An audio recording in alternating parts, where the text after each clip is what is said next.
Japan کے اس کافی house میں $900 میں 22 سال پرانی کافی کا ایک کپ ملتا ہے۔ اوساکا، جاپان میں واقع موچ نامی ایک چھوٹا سا کافی ہاؤس دنیا کی واحد ایسی جگہ ہے جہاں آپ 22 سال پرانی کافی سے لطف اندوز ہو سکتے ہیں، لیکن یہاں کافی سے لطف اندوز ہونا ہر کسی کے بس کی بات نہیں ہے۔ موچ کے اس 22 سال پرانی کافی کے ایک کپ کی قیمت $914 ہے یا تقریباً $1,40,000 ہے۔ دلچسپ بات یہ ہے کہ دہائیوں پرانی کافی کی شروعات ایک غلطی سے ہوئی تھی۔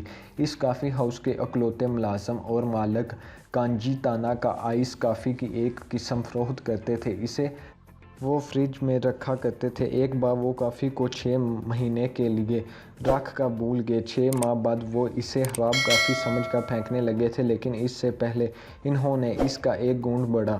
انہیں بہت حیرت ہوئی کہ کافی کا ذائقہ بدستور پرانا ہی تھا، لیکن اس میں ایک الگ طرح کا مزہ بھی تھا۔ اس وقت انہیں پتہ چلا کہ مہینوں پرانی یہ کافی ابھی بھی پینے کے قابل ہے۔ کانجی نے شربت کو محفوظ کرنے کے لیے استعمال ہونے والے لکڑی کے کنستوروں میں کافی ڈالی اور ان کنستوروں کو 10 سال کے لیے فریج میں رکھ کر بھول گئے۔ ایک دہائی کے بعد کانچی نے کافی کو چکھا تو یہ شربت کی طرح تھی۔ اس پر کانچی نے کافی کے 22 سال پرانے بیجوں سے کافی تیار کرنا شروع کر دی۔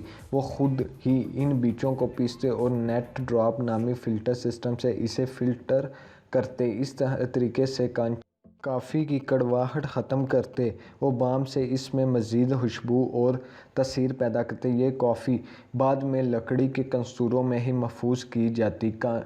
کانچی انہی کنستوروں سے اپنے گاہکوں کو کافی دیتے ہیں۔ کانچی اپنے کافی ہاؤس میں $10 سے $20 میں بھی کافی کا کپ پیش کرتے ہیں، جس سے ان کی اچھی خاصی گزر بسر ہو رہی ہے۔